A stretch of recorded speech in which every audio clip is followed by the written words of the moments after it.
Don't hate me for saying this, but bad luck in love doesn't exist. I know, that's hard to hear, but I've sat across from hundreds of people in my therapy room and I can tell you the ones who keep ending up in painful relationships aren't unlucky. They are repeating something old, something that started way before the person they are blaming right now.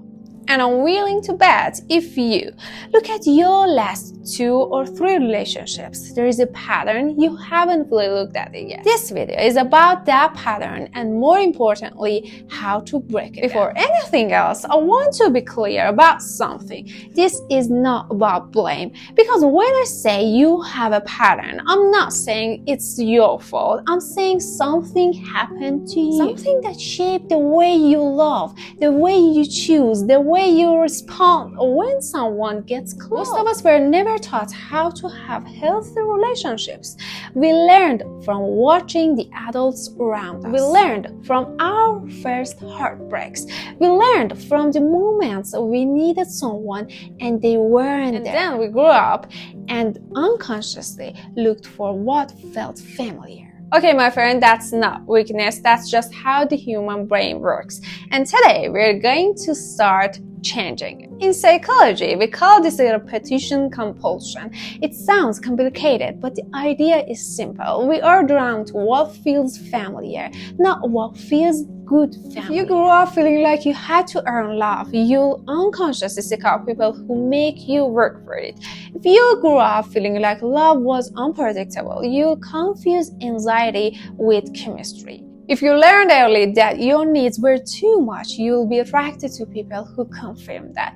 I worked with a client, let's call her Sarah. She came to me after her 3rd relationship ended the same way.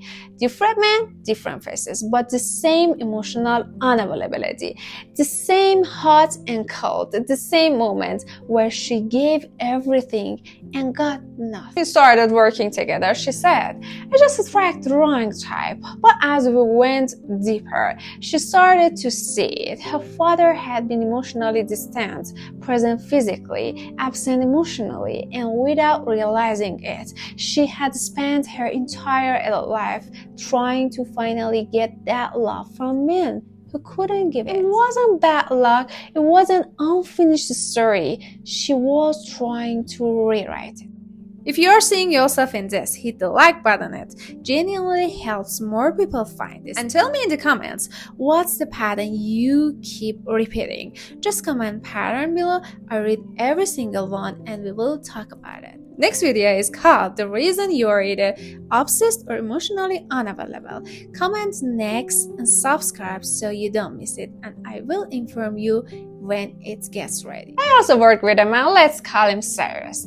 Every relationship had been ended with him feeling suffocated. He always pulled away when things got serious. He thought he just wasn't a relationship person. But what we found was different. His mother had been anxious and overwhelming. Love for him had always felt like losing himself. So the moment real intimacy showed up, he ran. Not because he didn't want love, because love felt like a trap. You see?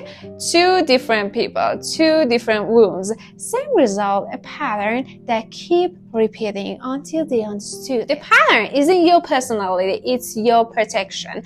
And protection made sense once. It just stopped serving you. Here's your real solution. So, how do you actually break the pattern? 3 steps. Step 1, name it. You can't change what you can't see. Write down your last 2 or 3 relationships and ask yourself, what did they have in common? Not physically, emotionally. Were they unavailable, inconsistent, critical, needy? The answer is your pattern. Step 2, trace it back. Ask yourself, where did I first feel this? Because almost always the dynamic you keep recreating started somewhere in childhood. Not to blame your parents, but to understand that what you're chasing love isn't really the person who is in front of you. It's about something older. 3. Sit with discomfort. Here's the thing most people don't expect. When you start breaking the pattern, healthy love will feel boring at first. Safe will feel unfamiliar. Someone who's consistent and kind might not feel exciting. That discomfort is not a sign they are wrong for you. It's a sign your nervous system is healing. Give it time, stay anyway. Remember this, the goal isn't to find someone who feels like home right away. The goal is to build a new home, one that's actually safe. If you recognize yourself in this video, I don't want you to leave feeling broken or ashamed. I want you to leave feeling something different, curious. Curious about the pattern, curious about where it started, curious about who you become when you finally stop repeating. Curious about who you become when you finally stop repeating it. Because here's what I've seen in my therapy room over and over again.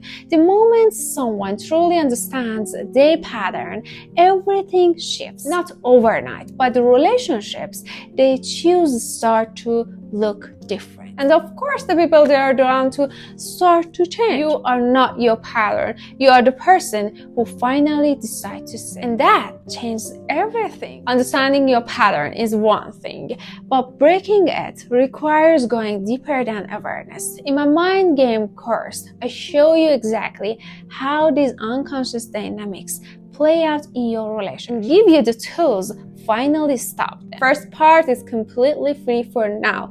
If you want to receive it, send me Mind Game World in WhatsApp, Telegram, or iMessage. Receive it and listen to it.